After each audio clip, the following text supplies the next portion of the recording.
எங்களை தேடி ஒருவர் வந்தார். அவர்தான் கர்த்தராகிய இயேசு கிறிஸ்து.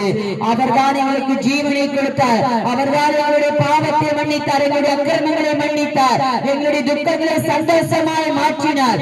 யார் எங்களை விடுவிக்க கூடும் என்று சொல்லி மரணத்தை நோக்கி ஓடிக்கொண்டிருந்த எங்களுக்கு ஜீவனை கொடுத்து இன்றைக்கு இந்த இடத்திலே உங்கள் மத்தியிலே சுவிசேஷமாய் அறிவிப்பதற்கு எங்களை அழைத்துக் கொண்டு வந்தவர்தான் கர்த்தராகிய இயேசு கிறிஸ்து.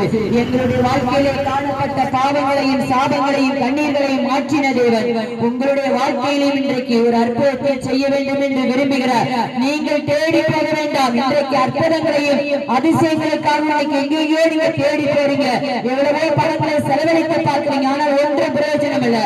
ஆனால் இலவசமாய் ஒருவர் விடுதலை கொடுக்க வேண்டும் என்று சொல்லி உங்களை தேடி வந்திருக்கிறார். அந்த தேடி வந்த இயேசு கிறிஸ்துவை உங்களுடைய சொந்த ரட்சகராய் ஏற்றுக்கொள்ளுங்க.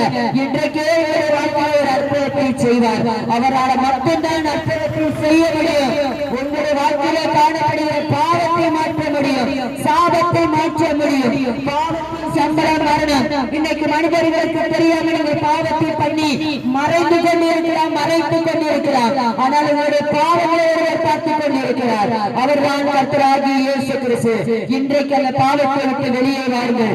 நித்திய ஜீவனை உங்களுக்கு இலவசமாய் கொடுப்பார். நீங்கள் ஒரு ரூபாய் கூட செலவு பண்ண வேண்டாம். உங்களுடைய உள்ளத்தில் அவருக்கு ஒரு இடத்தை மட்டும் கொடுத்து பாவத்தை மன்னியும், என் சாபத்தை மன்னியும், இந்த பாவ பழக்கத்திலிருந்து விடுவீர்கள், என் குடும்பத்திலே காணப்படுகிற சாபத்தை நீக்குங்கள் என்று சொல்லி பாருங்கள். இன்றைக்கு